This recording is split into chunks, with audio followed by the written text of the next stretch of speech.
வணக்கம் நண்பர்களே, இது ஆன்மீகமும் ஜோதிடமும்.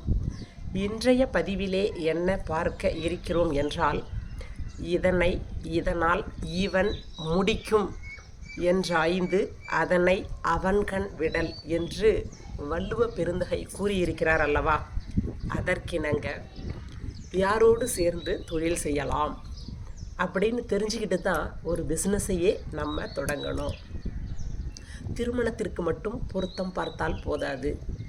வாழ்க்கை துணை சரியாக அமைவது போலவே வழி துணையும், அதாவது நம்மளோட பிஸ்னஸில் பார்ட்னராக கம்பேனியனாக வரக்கூடியவர்களும் சரியாக அமையவில்லை எனில் பிஸ்னஸில் பெருசாக நமக்கு நஷ்டம் ஏற்படும்.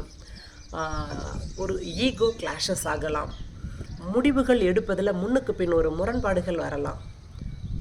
இந்த சூழ்நிலையில் ஜாதகம் பார்த்து கூட்டு தொழில் செய்வது சிறப்பு. பல நஷ்டங்களை தவிர்க்க அது கண்டிப்பாக உதவும். திருமணத்திற்கு எப்படி 7ஆம் இடத்தை பார்க்கிறோமோ அதே போலத்தான் வெளிநாடுகளுக்கு உயர்கல்விக்கோ, வெளிநாடுகளுக்கு வேலை தேடி செல்லவோ, கூட்டு தொழில் புரியவோ 7ஆம் இடத்தை தான் பார்க்க வேண்டும். 7ஆம் இடம் சரியாக இருக்க வேண்டும். 7ஆம் இடத்திற்கு உரியவன் நல்ல நிலையில் சுவரோடு கூடி ஆட்சியோ உச்சமோ பெற்றிருக்க வேண்டும்.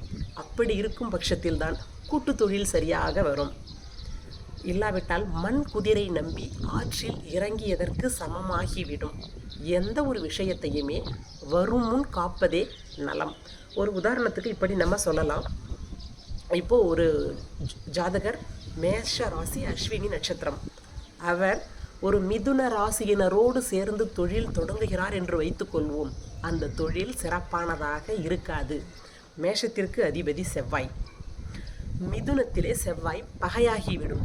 செவ்வாய் தொழில்காரகன். இரும்பு சம்பந்தப்பட்ட பிஸ்னஸ் எல்லாம் பண்ணும்போது செவ்வாய் நல்ல ஸ்தானத்திலே இருக்க வேண்டும்.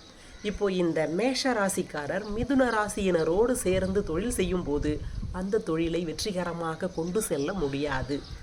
எனவே தொழில் தொடங்குவதற்கு முன்பு, அதாவது கூட்டு தொழில் தொடங்குவதற்கு முன்பு இந்த ராசியினரோடு நமக்கு பொருந்துமா என்று தெரிந்து கொண்டு தொழில் செய்வது உசிதம்.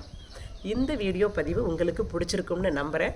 இந்த வீடியோ உங்களுக்கு பிடிச்சிருந்துச்சுன்னா மறக்காமல் லைக் பண்ணுங்கள், கமெண்ட் பண்ணுங்கள், உங்கள் ஃப்ரெண்ட்ஸோட ஷேர் பண்ணுங்கள்.